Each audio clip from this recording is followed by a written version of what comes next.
మర్చిపోయాను అదొకటి ఉంది కదా, ఇంకో చిన్న వార్నింగ్ ఇచ్చి బయలుదేరతానే. బాయ్.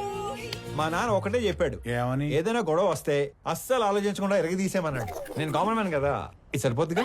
సరిపోయింది. నవ్వుతూ చెప్పు. సరిపోయింది. ఇంకో సరిపోయిందిగా. Good bye. ఇందాక అమ్మకి వార్నింగ్ ఇస్తానన్నాను కానీ నాకు ఈ డైలాగులే చెప్పి భయపెట్టడం పెద్దగా రాదు. జస్ట్ ఇమాజిన్, ఫస్ట్ టైం కాబట్టి సైలెన్సర్ పట్టుకొచ్చా. ఆహా. మళ్ళీ ఇదే రిపీట్ అయితే ఈసారి సైలెన్సర్ కాదు గట్టి పట్టుకొస్తా. సైలెన్సర్ తో దెబ్బ పడ్డ ప్రతి చోట కత్తితో వేటు పడిందనుకో,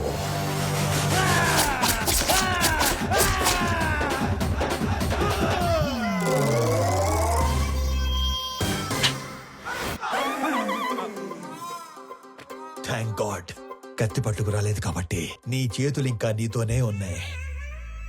ఇవి నీకే బాగున్నాయి, జాగ్రత్తగా పెట్టుకో. ఇలానా మరి? ఓకే అన్నా.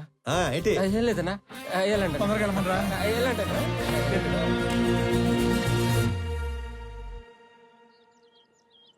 ఆనంద్ ఎక్కడా?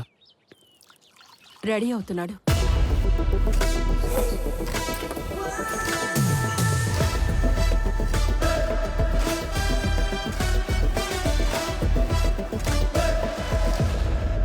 Sir, tablets.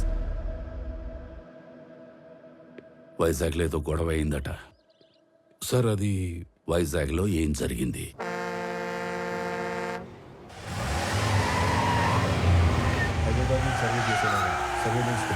ఆల్రెడీ లైన్స్ తీసుకున్నాం సార్. కనెక్ట్ చేయడం ఒకటే బ్యాలెన్స్. మీరు ఒకసారి వెరిఫై చేస్తే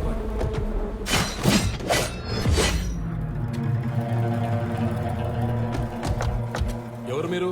నీ 200 ఎకరాల్లోకి వస్తేనే ఎవరు నువ్వు, ఎవరు రానిచ్చారు అని అడుగుతున్నాడు. 682 చదరపు కిలోమీటర్లున్న నా వైజాగ్ కాన్స్టిట్యున్సీలోకి వచ్చి 1000 మందికి ఉద్యోగాలు, 100 కోట్ల ప్రాజెక్టు కడుతుంటే ఏరియా ఎక్స్ఎమ్మెల్యేని నేను అడగొద్దా ఎవరు నువ్వు, ఎవరు రానిచ్చారు అని? ప్లీజ్ సార్, గొడవ చేయకండి, కూర్చొని మాట్లాడుకుందాం. నేను మాట్లాడడానికి వచ్చాను కాబట్టే నా మనుషులు ఇంకా వెనకే ఉన్నారు, మీరింకా బతికే ఉన్నారు. అది కాదు సార్, నేను చెప్పింది కూర్చో వినండి. నేను చెప్తున్నాను, నువ్వు వినో. ఈ కంపెనీ ఇక్కడున్నంత కాలం బిజినెస్ లో 10% నాకివ్వాలి. సార్, ఇది కొన్ని వేల మంది కష్టం. దీన్ని ఎవరికి ఊరికే ఇచ్చి వాళ్ళ కష్టాన్ని అవమానించలేను. I'm sorry sir. 50 మందా? వీడు అసలే ఎవరి మీద చేయి కూడా ఎత్తాడు. ఎలా బయటపడ్డాడు అసలు? మా నాన్న ఒకటే చెప్పారు, ఇద్దరి మధ్య గొడవ వస్తే ముందుకెళ్ళి కొట్టేవాడు కామన్ మ్యాన్ అవుతాడు, టేబుల్కి అటు ఇటు కూర్చొని ప్రాబ్లం సాల్వ్ చేసుకునేవాడే బిజినెస్ మ్యాన్ అవుతాడు.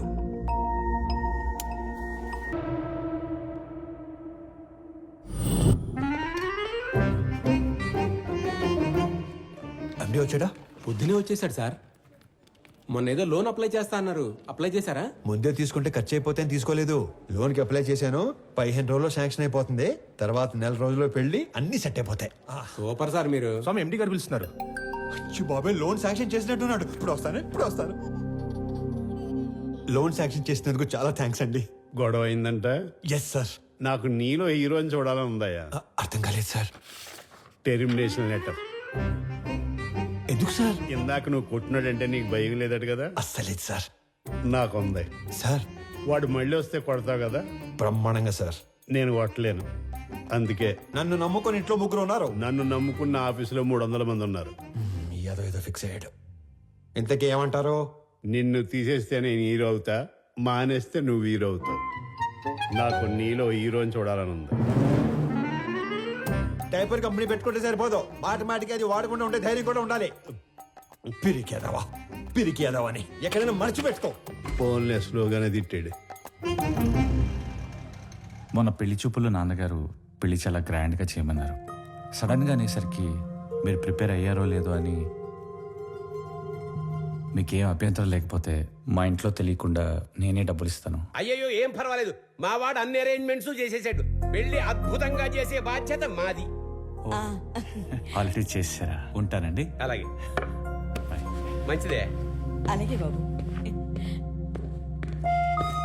వెళ్ళొస్తాను బాబు. అంత ఓకేనా? ఏంటో పెళ్లి ఎరగదీస్తామని చెప్పాను. ఆఫీస్కి వస్తే వాళ్ళు కూడా ఇరగదీస్తాం అన్నారు. ఎందుకు? ఉద్యోగం దొబ్బింది. మరి ఇప్పుడు ఏం చేద్దాం? ఏం చేస్తాం? ఏం చేయలేం. మా మేనేజర్తో మాట్లాడాను. ప్రస్తుతానికి జాబ్ ఏమీ లేదు. ఒకవేళ జాబ్ ఉన్నా కూడా 6 నెలలు పే స్లిప్ ఉంటే తప్ప సోదా నేను ఆపి సొల్యూషన్ ఏదైనా ఉంటే చెప్పు. ఓ నెల తిరిగేసరికల్లా జాబ్ తెచ్చుకుని ఆ శాలరీ అమౌంట్ ఏదో నీ అకౌంట్లో పడితే తప్ప నీకు లోన్ శాంక్షన్ చేయను అంటున్నాడు. మనలో అనమాట. ఈ ఉద్యోగం లేనోడికి 10 లక్షలు లోన్ అంటే కష్టమే కదనే. నెల రోజుల్లో ఉద్యోగం అంటే సార్ మీ తర్వాత ఆనంద్ బాబు సీఈఓ అయితే బాగుంటుంది సార్. సంజయ్, ఆనంద్కి అసలు సీఈఓ అవ్వాలని లేదు. నువ్వు కొత్తగా అలాంటివి పెట్టకమ్మా. అయినా అన్నయ్య మా అబ్బాయిని సీఈఓ చేయాలని అమెరికా పంపించి ఎంబీఏ చదివిస్తున్నాడు. ఏమన్నయ్య? అంటే ఆనంద్ బాబు ఖచ్చితంగా మన కంపెనీకి విక్రమే సీఏ అవుతాడు బాబాయ్. ఇంతకీ ఎప్పుడు వస్తాడు అమెరికా నుంచి? అన్నయ్య నువ్వు అనుమను పొద్దున కల్లా ఇక్కడ ఉంటాడు. అమ్మాయి ఎలా ఉంది? చాలా బాగుందానా? She's beautiful. వాళ్ళ నాన్నతో మాట్లాడినా ఏమంటా? నానా అది కాదురా, నాకున్నదే 2 నెలలు. నీ పెళ్లి చూడకుండానే వెళ్ళిపోమంటావా? అది కాదు నానా, నెల రోజులు మీ బర్త్డే వస్తుంది. ఆ రోజు కల్లా వైజాగ్ ఫ్యాక్టరీలో 1000 మందికి ఉద్యోగాలు ఇవ్వాలి. ఆ 1000 మంది ఫ్యామిలీస్ లో హ్యాపీనెస్సే మీకు ఇచ్చే బర్త్డే గిఫ్ట్. అదేగా మాట్లాడుకుందాం. సరే, నీ ఇష్టం. వేసుకోండి. నెల రోజుల్లో 1000 ఉద్యోగాలు అయినట్టే. Hello, first time? అవును సార్. So many times.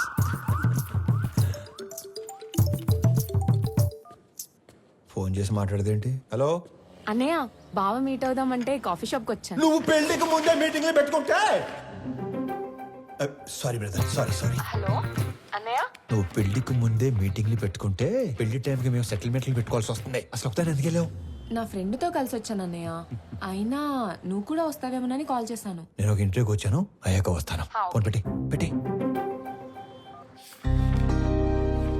మిమ్మల్ని ఇంతకుముందు ఉద్యోగంలోంచి ఎందుకు తీసేశారు? ఎక్స్క్యూజ్ మీ సార్, హలో నేను ఇంకా ఇంటర్వ్యూలోనే ఉన్నాను, అయ్యాక చేస్తానని చెప్పాను కదా. మిస్టర్, సిస్టర్, ఇంతకు ముందు ఉద్యోగంలోంచి ఎందుకు తీసేశారు? సారీ సార్, కట్టేస్తాను. ఎందుకే ఇంతకు ముందు ఉద్యోగంలో తీసేశారు? సార్, మీరు హెచ్ఆర్ గా మానేసి డిటెక్టివ్ గా జాయిన్ అయితే చాలా బ్రైట్ ఫ్యూచర్ ఉంటుంది. చూసింది చాలు, నిజమే. వీడి తొక్కలు ఉద్యోగం. ఎలా?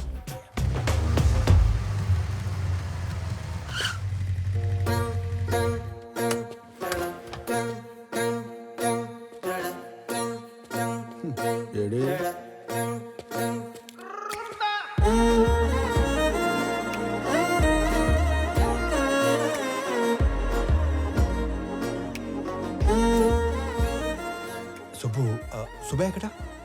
నేను సుబ్బు ఫ్రెండ్ని. ఓ, పెద్దవాళ్ళకి ఫుడ్ ప్యాకెట్స్ ఇద్దామని కార్ ఆపితే వీళ్ళని ఏడిపిస్తున్నారు. నాన్నకి ఫోన్ చేద్దామని చూస్తే నాది సుబ్బు ఫోన్ ఎక్స్చేంజ్ అయిపోయింది. Okay I leave, you guys carry on. Bye. ఓ, డైల్ లిస్ట్ చూస్తే అన్నయ్య అని ఉంది.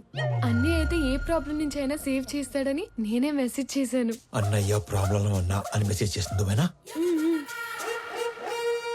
భయ్యా. ఈ పాపకి నాకు ఎలాంటి సంబంధం లేదు, కానివ్వండి. అలా అంటారేంటి? దానికి నాకు ఎలాంటి సంబంధం లేదు. వెళ్ళిపోతారేంటి? మరి నువ్వేంటి, నీ హైట్ ఏంటి, నీ ఫిజిక్ ఏంటి, నీ కలర్ ఏంటి? అసలు నువ్వు నన్ను అన్నయ్య అనొచ్చా? ఆ మాటకు వస్తే నువ్వు ఈ ప్రపంచంలో ఎవరైనా అన్నయ్య అనొచ్చా? అందుకని వదిలేసి వెళ్ళిపోతారా? నువ్వు అదే నంబర్ నుంచి బంగారం, నేను చాలా ప్రాబ్లమ్స్ లో ఉన్నాను, వచ్చి నన్ను సేవ్ చేయవా అని మెసేజ్ పెట్టి ఇదే లొకేషన్ మళ్ళీ పెట్టు, అప్పుడు ఆలోచిస్తాను.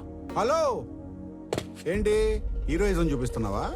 అంతుందా? చూపించాలని నాకు ఉంది, అసలు నీకంతుందా? హీరోతో మాట్లాడుతున్నావు తెలుసా?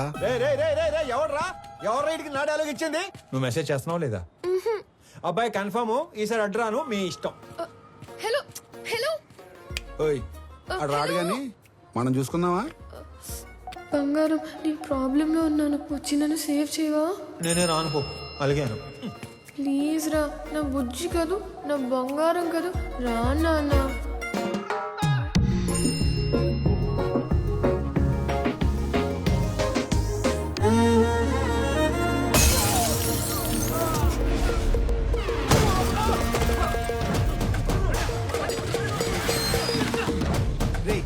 ఎవడా నువ్వు? ఏం చేస్తుంటావు? ఎక్కడి నుంచి వచ్చావు? అరే నేనే ఒక ఇంటర్వ్యూ నుంచి వస్తున్నాను, మధ్యలో నీ ఇంటర్వ్యూ ఏంట్రా? రే, నిన్నెవడో తెలుసా? నా వెనకాల ఎంతమంది ఉన్నారో తెలుసా?